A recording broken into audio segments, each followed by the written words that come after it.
Welcome everyone to the Audi RSQ8 Vorsprung. Now this is something a little bit special, this one, because this one, as you may be able to tell from the outside, is the Urban RSQ8 Vorsprung.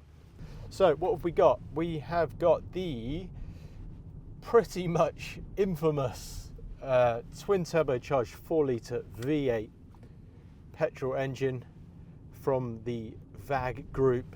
So it's going to be pretty much the same engine that is in the Bentley Bentayga, the Lamborghini Urus, the Porsche Cayenne. In this, guys, in this particular car, it puts out 600 horsepower, which is a large amount of power, isn't it? So because of that shared engine, this is pretty much a competitor of the Cayenne, the Urus, the Bentayga, but it's Audi's own spin on it, and it's an Audi RS product, which everyone knows are always super impressive. But the main rival, the one that everyone talks about, is the Lamborghini Urus. Very similar power figures, very similar car, but crucially, very different price point. The RSQ8, as it is, straight out the factory, straight out the box, is a very, very impressive car. However, it is a bit tame, let's say, compared to the Lamborghini version of it. But this, with the Urban kit on, that carbon fiber front end, the additional styling, the wheels, I love the wheels on this actual car because they're in silver for a change. You see loads of these going around with black wheels, which looks nice, but it's just cool to have silver wheels, I think. I think they're making a big comeback personally, but again, that's personal choice. So with those urban enhancements, it really brings it quite a lot closer to the wow factor that you get from a Lamborghini. Obviously, you don't have that Lamborghini badge, but you also save an awful lot of money buying this over the Urus. So what does it drive like? Well, we're currently in dynamic mode. I'm actually going to put it into auto and let the car sort everything out. Driving down a residential area, 30 miles an hour, and it's quiet, it's comfortable, it's refined.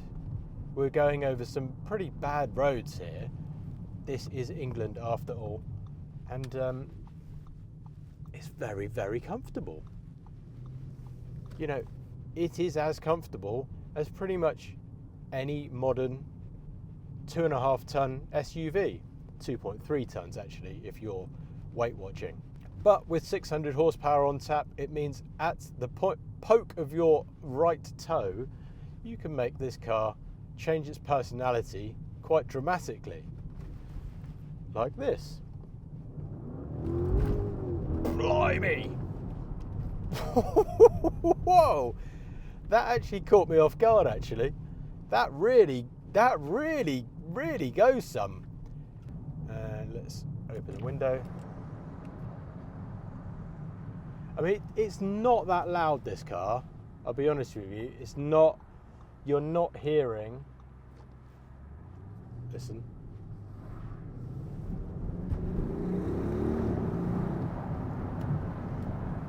You are not hearing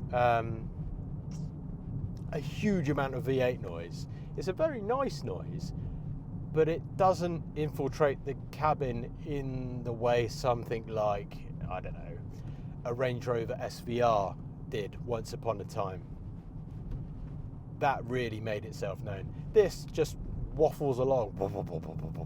It sounds good, it sounds powerful, it sounds meaty and muscular, but it's not going to annoy your neighbours, which is probably a good thing, let's face it.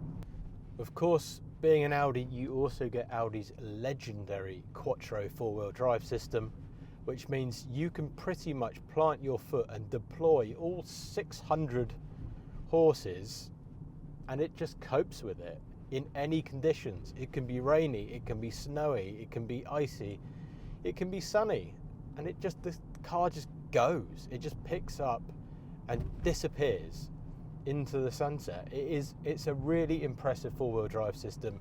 It is, of course, the reason Audi are famous for the RS models because they're just so brilliant to use every single day.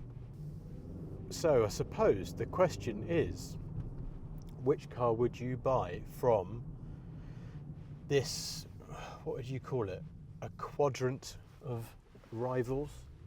Is that a thing? I don't know, we'll go with it. So the Bentayga, the Cayenne, the Urus RSQ8, which are you picking? Let me know in the comments. So this car is actually a mild hybrid. It's not a proper hybrid, as in you can't plug it in and you can't drive it on electric only.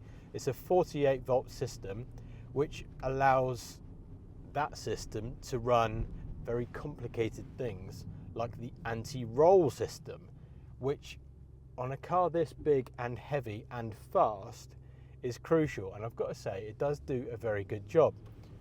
If you are taking corners quite fast, it stays pretty flat. Price point of this and the Porsche are very, very similar. The Lamborghini and the Bentley are higher price points by quite a sizable margin. I'm talking a good 70 grand price difference between this and the Lamborghini, slightly less for the Bentayga, maybe 50 grand, and then the Porsche, again, very, very similar price point. I suppose we should talk practicalities as well, since this is a big, comfortable family car. Well, it does have a big boot, and it does have lots of rear legroom. So you could easily fit a family of 5 in this car, and a dog in the boot if you wanted, or just lots of luggage or things that you carry around, whatever you get up to. And it can be that quiet school run car if you wanted. It can do a family trip out in the countryside or to the beach or to the city or whatever you're going to do. This car seems to cope with any roads. Motorway work, it does really well. It does that really, really well actually, because it just settles down and it's like any other big, comfortable car. You completely forget that you've got 600 horsepower at your disposal. Inside, the quality of materials used and fit and finish is, as always with Audi, very, very good. You've got Alcantara on the steering wheel, Alcantara on the headliner. You've got a lot of carbon in the dash. You've got nice ambient lighting, but not over the top like Mercedes do. The infotainment system is fast, snappy, does everything you want. You've obviously got Apple CarPlay and Android Auto as well if you want them. You've got heated seats, cooled seats. You've got Audi's virtual cockpit, which is always nice and has been for a very long time, and it still doesn't feel out of date, even though we've had this same virtual cockpit for many, many years. The sound system's great, a B&O. I never know how to say it properly. Bang & Olufsen? Bang & Olufsen? I feel like it needs like a Swedish accent or something to say it properly, but the B&O sound system sounds good. It's weighty, it's meaty, it's got good clarity. It sounds nice. This particular car has the sunshine roof as well, the sliding panoramic roof, which again always comes as standard with the Vorsprung, as does the heated and cooled seats. I should also mention these seats have a massage function as well. So you can get a back shoulder activation and revitalization massage as you drive along in your comfortable Audi. So there you go. There is the Audi RSQ8 Vorsprung with Urban Automotive kit and wheels. What do you think? Would you buy one? Let us know.